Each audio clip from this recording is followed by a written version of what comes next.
Thanks so much for joining us, listeners. I'm joined today by Dennis Venema, who's a professor of biology at Trinity Western, and he has some questions for me today about the virtue of awe, which I discuss in my book, Why Science and Faith Need Each Other, 8 Shared Values That Move Us Beyond Fear, published with Brazos Press. Thanks for joining us, Dennis. Thanks, Elaine. It's great to see you again, and I'm really excited about this book that you've put out. I've really enjoyed reading it so far, and I'm curious to hear what your thoughts are about how awe is a shared value between science and faith.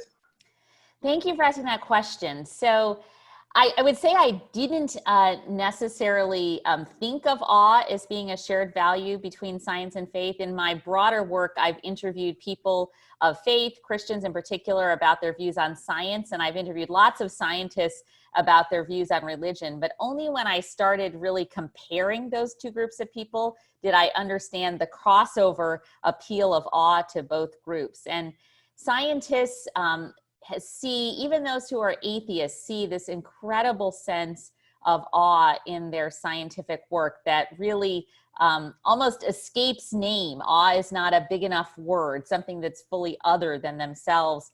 And Christians, I think, experience that sense of awe very much in their faith and their understanding that we worship a God who is so much greater than ourselves. And I think it's scientists who are people of faith that can bring that sense of awe to church communities and can really start to inculcate that, especially in children. Hope I didn't go on too long about that, but feel free to ask another question if you have one. One of the things I'm really enjoying about the book is how you bring out that shared resonance that both people of faith and scientists have when they're encountering something that's bigger than themselves. Timescales that are huge, the enormity of space, and just the awe and the wonder that elicits.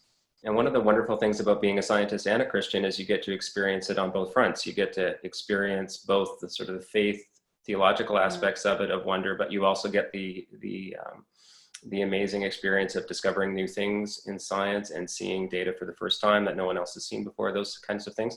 So I just see a wonderful crossover between science and faith, and I think you bring it out really well in the book.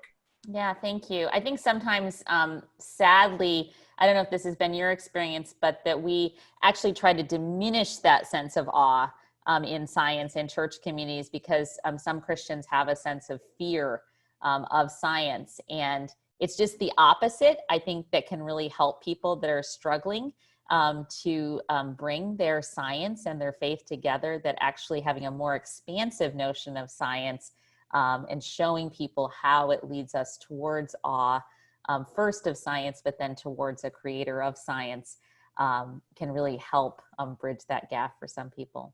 So, as you know, that a lot of the work that I do is in the evolution and Christian faith area. And yes, once we sort of get past that initial fear to sort of see, the wonder of God using what we call science, as a means of creation, and that science is a way that we can explore how God did things. Once we get past that initial fear, there's so much wonder and awe that can be experienced, both for people who are scientists and for people of faith. Yeah, thank you for bringing that up. Thanks for your work, by the way, and just thanks for being with us today. Really appreciate you and all you're doing.